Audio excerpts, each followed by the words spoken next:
નમઃ શિવાય. હર હર મહાદેવ. સનાતન ધર્મનો નાદ ગજવવા અનહદ નાદમાં આપ સૌ ભક્તજનોનું સ્વાગત છે. આજના વિડીયોમાં આપણે શ્રી દુર્ગા સપ્તશતી ચંડી પાઠનો 7મો અધ્યાય સાંભળીશું. છઠ્ઠા અધ્યાયમાં આપણે સાંભળ્યું કે દેવીએ શુંભ નિશુંભના સેનાપતિ ધૂમ્રલોચનનો વધ કર્યો. પછી ક્રોધે ભરાયેલા શુંભ નિશુંભે પોતાના ચંડ અને મુંડ નામના 2 મહાદૈત્યોને દેવીને પકડી લાવવા માટે મોકલ્યા. હવે 7મા અધ્યાયમાં આપણે ચંડ અને મુંડના વધની કથાનું શ્રવણ કરીશું. અમારી ચેનલ પર તમે પહેલીવાર આવ્યા છો તો અમારી ચેનલને જરૂર સબસ્ક્રાઈબ કરજો. બોલ શ્રી અંબે માત કી જય. આપ સૌ ભક્તજનોને વિનંતી છે કે ચંડી પાઠને વચ્ચેથી અધૂરો મૂકતા નહીં. સૌ પહેલાં આપણે ખૂબ જ શ્રદ્ધાપૂર્વક માતંગી માતાનું ધ્યાન કરીશું. જેઓ રત્નમંડિત સિંહાસન પર બેસીને બોલતા પોપટના મધુર શબ્દ સાંભળી રહ્યા છે. તેમના શરીરનો વર્ણ શ્યામ છે. તેમણે પોતાનો એક પગ કમળ પર રાખેલો છે અને મસ્તક પર અર્ધચંદ્ર ધારણ કરેલો છે તથા કલ્હાર પુષ્પોની માળા ધારણ કરેલા તેઓ વીણા વગાડી રહ્યા છે. તેમના અંગે કસકસતી ચોલી શોભી રહી છે.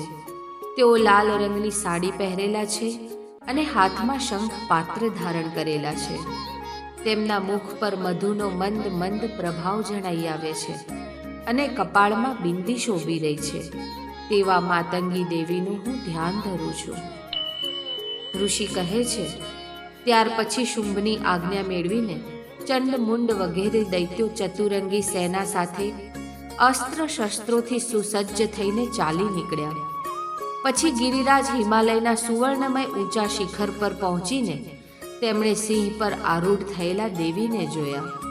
તેઓ મંદ મંદ સ્મિત કરી રહ્યા હતા. તેમને જોઈને દૈત્યો તત્પરતાપૂર્વક તેમને પકડવાનો પ્રયત્ન કરવા લાગ્યા. કોઈએ ધનુષ્ય ખેંચ્યું, કોઈએ તલવાર સંભાળી તો કેટલાક જણ દેવી પાસે જઈને ઊભા રહી ગયા. ત્યારે અંબિકાએ તે શત્રુઓ પ્રત્યે ઘણો ક્રોધ કર્યો. તે સમયે ક્રોધને કારણે તેમનું મુખ કાળું પડી ગયું.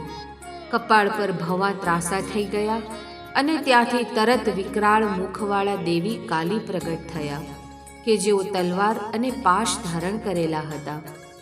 તેઓ વિચિત્ર ખટવાંગ ધારણ કરેલા અને દીપડાની ચામડીનું વસ્ત્ર પહેરેલા તથા માનવ મુંડોની માળાથી વિભૂષિત હતા.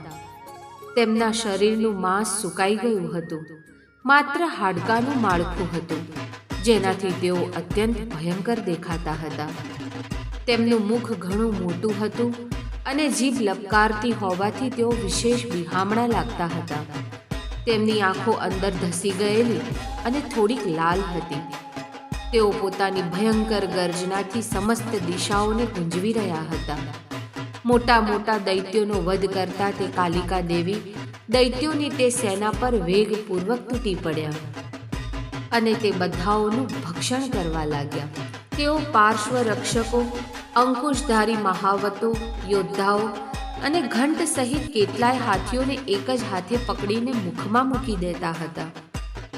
આ પ્રમાણે ઘોડા, રથો અને સારથીઓ સહિતના રથારૂઢ યોદ્ધાઓને મુખમાં નાખીને તેઓ તેમને ઘણી ભયાનક રીતે ચાવી નાખતા હતા. કોઈના વાળ પકડી લેતા, કોઈનું ગળું દબાવી દેતા, કોઈને પગથી કચડી નાખતા અને કોઈને છાતીના ધક્કાથી પાડી દઈને મારી નાખતા હતા. અસુરોએ છોડેલા મોટા મોટા અસ્ત્રો શસ્ત્રોને તેઓ મુખથી પકડી લેતા હતા અને રોષે ભરાઈને તેમને દાંતોથી પીસી નાખતા હતા. દેવી કાલિકાએ બળવાન અને દુરાત્મા દૈત્યોની તે સઘળી સેનાને રોળી નાખી, ખાઈ લીધી અને કેટલાયને મારી ભગાવ્યા. કોઈને તલવારથી હણી નાખ્યા, કોઈને ખટવાંગથી પીટી નાખ્યા અને કેટલાય અસુરો દાંતના અગ્રભાગથી કચડાઈ જઈને મરણ પામ્યા. આ પ્રમાણે દેવીએ અસુરોની તે સઘળી સેનાને ક્ષણવારમાં મારી નાખી. આ જોઈને ચંડ અત્યંત ભયાનક એવા કાલિકા દેવી તરફ ધસ્યો તથા મહાદૈત્ય મુંડે પણ અત્યંત ભીષણ બાણોની વૃષ્ટિ કરીને અને હજારો વાર ચલાવાયેલા ચક્રોથી તે ભયાનક આંખોવાળા દેવીને ઢાંકી દીધા. તે અનેક ચક્રો દેવીના મુખમાં સમાઈ જતા એવા લાગતા હતા કે જાણે અનેક સૂર્યમંડળો વાદળોના ઉદરમાં પ્રવેશી રહ્યા હોય.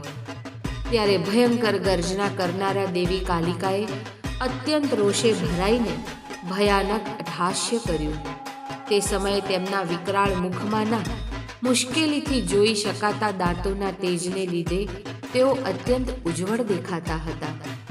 દેવીએ ઘણી મોટી તલવાર હાથમાં લઈને હમનો ઉચ્ચાર કરીને ચંડ પર હુમલો કર્યો અને તેના વાળ પકડીને તે તલવારથી જ તેનું માથું કાપી નાખ્યું. ચંડને માર્યો ગયેલો જોઈને હવે મુંડ પણ દેવી તરફ ધસ્યો. ત્યારે દેવીએ રોષે ભરાઈને તેને પણ તલવારથી ઘાયલ કરીને ધરતી પર ઢાળી દીધો. મહાપરાક્રમી ચંડ અને મુંડને માર્યા ગયેલા જોઈને બાકી બચેલી સેના ભયથી વ્યાકુળ થઈ ઉઠી અને ચારેય તરફ ભાગી છૂટી. ત્યારબાદ દેવી કાલિકાએ ચંડ અને મુંડના મસ્તક હાથમાં લઈને દેવી ચંડિકાની પાસે જઈને પ્રચંડ અટ્ટહાસ્ય કરતા કહ્યું, હે દેવી, મેં ચંડ અને મુંડ નામના આ બે મહાપશુઓ તમને સમર્પિત કર્યા છે.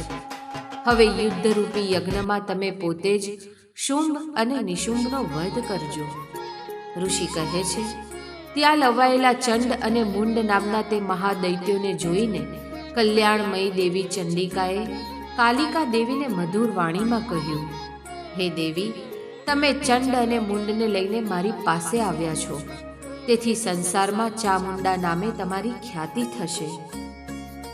શ્રી માર્કંડેય પુરાણમાં સાવર્ણિક મન્વંતર કથા અંતર્ગત દેવી મહાત્મય માનું ચંડ મુંડ વધ નામનો 7મો અધ્યાય અહીં પૂર્ણ થાય છે. બોલ શ્રી ચામુંડા માત કી જય. નમઃ પાર્વતી પતય.